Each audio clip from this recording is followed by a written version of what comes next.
अखंडमंडलाकारं व्याप्तं येन चराचरं तत्पदं दर्शितं येन तस्मै श्रीगुरुवे नमः। अज्ञानान्धस्य लोकस्य ज्ञानाञ्जनशलाकया चक्षुरुन्मीलितं येन तस्मै श्रीगुरुवे नमः। अध्यात्म विश्व विज्ञान इस YouTube चैनल पर आप सभी का हार्दिक स्वागत समादर करते हुए आइए फिर हम चलें ईश्वर कहाँ है, कैसा है, क्यों है, कब से है, इसके उत्तर की खोज में।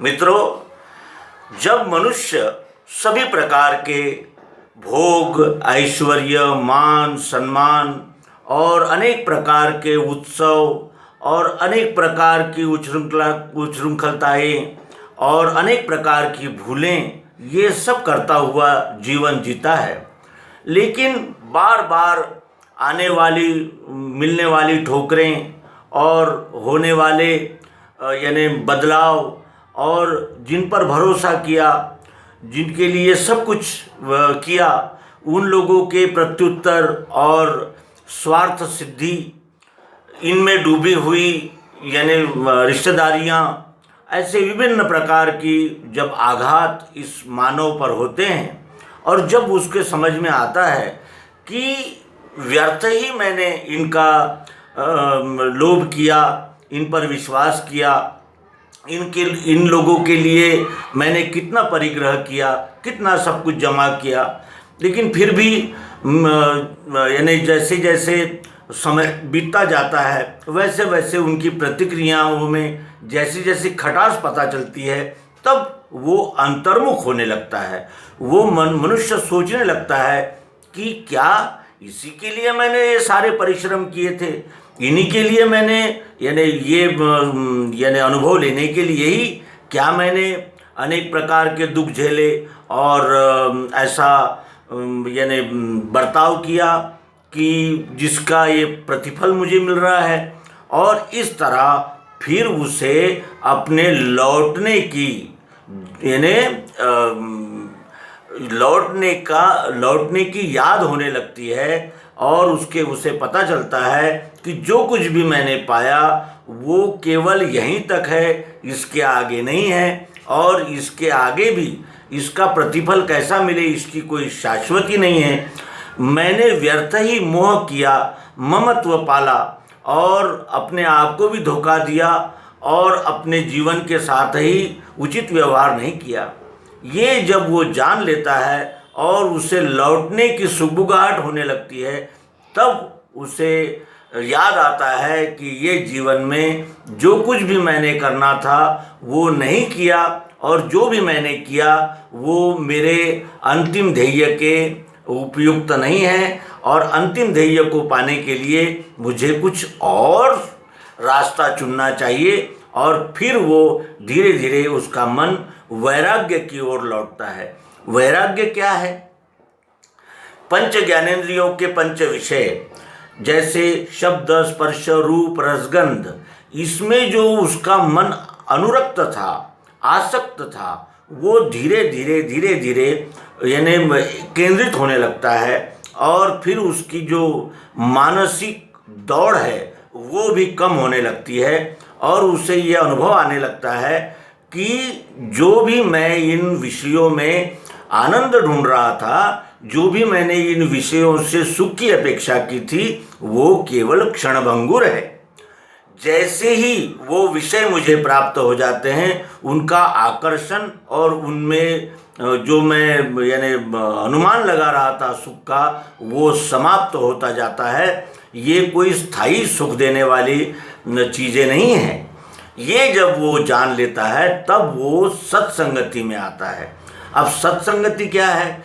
हम अध्यात्म और ईश्वर आदि विषय में जो कुछ भी यानी मूवमेंट्स होती है, जो कुछ भी कार्यकलाप होते हैं, हम उसको सत्संगति का नाम देते हैं। वास्तविक में वो सत्संगति नहीं है। जहाँ सत्य की संगत हो वो सत्संगति है, और जहाँ सत्य की संगति होती है वहाँ बनावट, पाखंड और दिखावा इनका कोई आश्रय नहीं होता और वहाँ केवल सत्य ही होता है। तो सत्य कहाँ है? संत साहित्य, सत साहित्य आदि में सत्य लिखा हुआ है, लेकिन उसका प्रत्यक्ष अनुभव वो शास्त्र, वो किताबें हमें नहीं दे सकते। और इस तरह फिर उसकी खोज होती है कि वो सत्य को दर्शाने वाले कौन हैं इस विश्व में, उस सत्य की मुझे जागृति कौन दे सकता है, ये खोज उसकी आरंभ हो जाए। फिर खोज शुरू होती है कि अध्यात्म क्या है, धर्म क्या है और नीति क्या है, नियम क्या है, इसकी खोज शुरू होती है। और उस खोजों में भी अनेक प्रकार के गुरु हमें प्राप्त होते हैं। कोई कहते हैं उपवास कीजिए तो आपको ईश्वर का दर्शन हो सकता है। कोई कहता है कि आप तीर्थ कीजिए, गंगा स्नान कीजिए, और कोई कहता है ये मंत्र जपिए। कोई यानी अनेक प्रकार के अनेक उसके सामने यानी जिसको कहा जाएगा कि माध्यम आने लगते हैं और वो उस माध्यम का यानी पालन करने लगता है। लेकिन धीरे धीरे उसके ये समझ में आने लगता है कि ये सब कर्म है जो हम करते हैं और इसका फल जो है वो केवल चित्त शुद्धि में ही होता है। चित्त शुद्धि के आगे जो मैंने जिसे कहा जाएगा कि संपूर्ण संशय भ्रमों का निवारण इनसे नहीं होता। ये जब ध्यान में आता है तब वो धर्म ग्रंथों का पठन पाठन शुरू करता है। धर्म ग्रंथों में 6 शास्त्र, 18 पुराण और अनेक प्रकार के विविध संप्रदाय के अपने अपने संप्रदायों के ग्रंथों का पठन शुरू होता है। और उन ग्रंथों में कहे हुए यानी उपासना पद्धतियों का अवलंबन ये मनुष्य करने लगता है।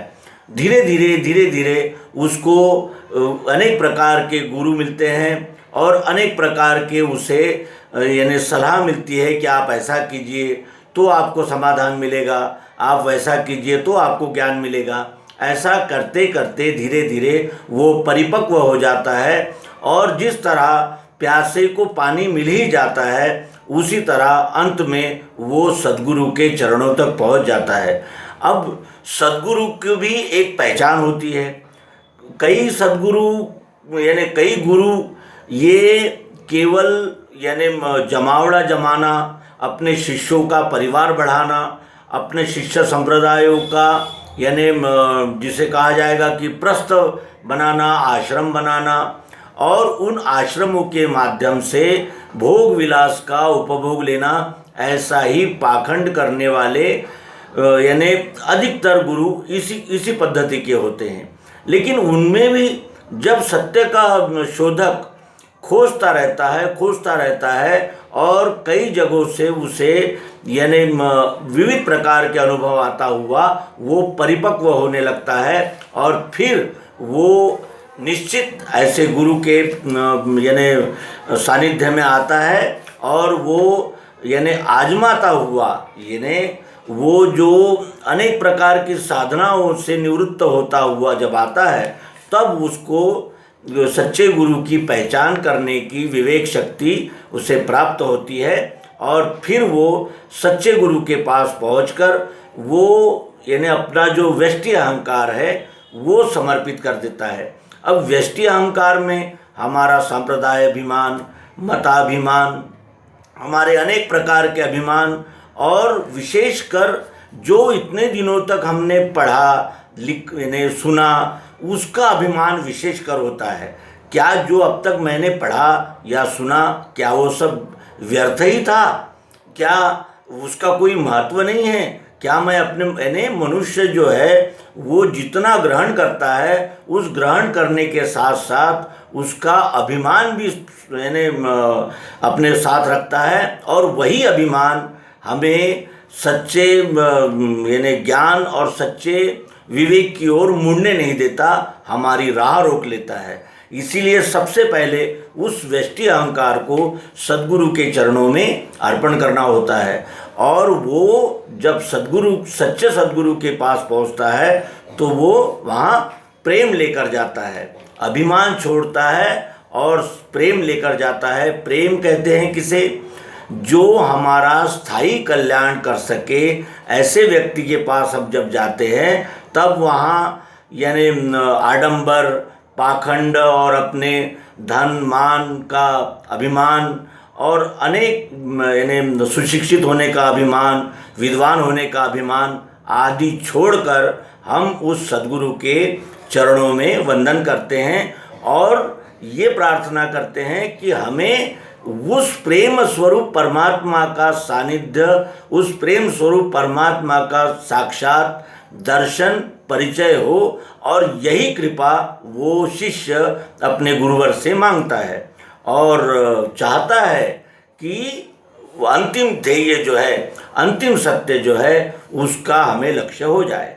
और ये यानी वो मान्य करता है कि मैंने श्रुति स्मृति शास्त्र पुराण आदियों का अध्ययन किया, उसमें कहे हुए अनेक प्रकार की उपासना पद्धतियों का अवलंबन किया, उन शास्त्रों में पुराणों में दिए हुए पद्धति से मैंने यानी उस सत्य को जानने का प्रयास किया, ये वो मान्य करता है। और ये भी कहता है साथ ही में कि इतना सब पढ़ने सुनने के बाद भी मेरे मन की चंचलता नहीं गई। क्यों? क्योंकि जब तक प्यासे को पानी नहीं मिलेगा और पानी के बदले अगर उसे हम शहद दे देंगे या और कोई भी ऐसा पेय पदार्थ दे देंगे तो भी उसकी प्यास नहीं जाएगी, क्योंकि प्यास पानी से ही जाती है। उसी तरह जब तक उसे सत्य का बोध नहीं होता तब तक उसके मन की चंचलता मिटती नहीं, और मन जो है वो संदेह और संशय भ्रमों से भरा हुआ होता है और संकल्प विकल्प में बंधा होने से उसका समाधान होना भी असंभव होता है।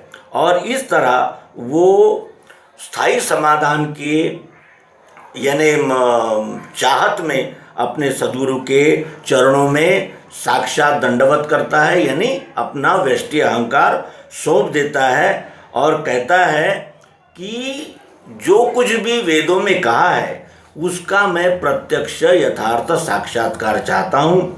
और वो कहता है कि वेदों ने जो 4 महावाक्य कहे हैं कि अहम ब्रह्मास्मि, अयम आत्मा ब्रह्म, और यानी जिसे कहा जाएगा कि तत्वमसि और सर्वम खलविदम ब्रह्म, इसका क्या आशय है, इसका रहस्य क्या है, ये वो जानना चाहता है। और साथ ही पूछता है कि वो जो श्रुतियों में तत् कहा है वो क्या है, त्वम कहा है वो क्या है, वो कहाँ रहता है, जिसे असि कहते हैं वो क्या है, और ये सब मेरे ध्यान में नहीं बैठता, वो कृपा करके मुझे उसका साक्षात अनुभव दीजिए। और उसको कैसे देखा जाता है, कौन देखता है और किस तरह देखता है, ये मैं जानना चाहता हूँ। और मुझे अब शब्दों में नहीं यथार्थ बोध चाहिए, ये कहता हुआ वो मोक्ष की इच्छा लेकर वो मुमुक्षु अपने सद्गुरु के सामने अपना व्यष्टि अहंकार समर्पित करता हुआ दंडवत करता है। और यही सनातन आचार है। जब तक हम अपने व्यष्टि अहंकार को सद्गुरु के चरणों में समर्पित नहीं करते और अपना कुछ न कुछ विद्वत्ता का या अपने भोग ऐश्वर्य का, मान सम्मान का अभिमान समेट कर रखते हैं, तब तक हमें सत्य का साक्षात्कार होना असंभव होता है। और जब हम उस सनातन सिद्धांत को प्राप्त करने के लिए अपने सद्गुरु के चरणों में अपना व्यष्टि अभिमान सौंप देते हैं, तभी हमें सद्गुरु ने दी हुई युक्ति का यानी दर्शन होता है, परिचय होता है, और उसी तत्व दर्शन के द्वारा ईश्वर को जाना जाता है। अगले भागों में हम उस मुमुक्षु के समाधान के यानी जैसे यात्रा को हम प्रत्यक्ष और यथार्थ अनुभव करेंगे। ये कहते हुए इस अंक को समाप्त करते हैं। आप सभी से प्रार्थना है कि आप क्रमशः इस मालिका का आस्वाद लें, अवलोकन करें और मनन चिंतन के द्वारा इस युक्ति को जांचें, परखें और अपनाएं। सभी को हार्दिक धन्यवाद। नर्मदे हर। सद्गुरु भगवान की जय।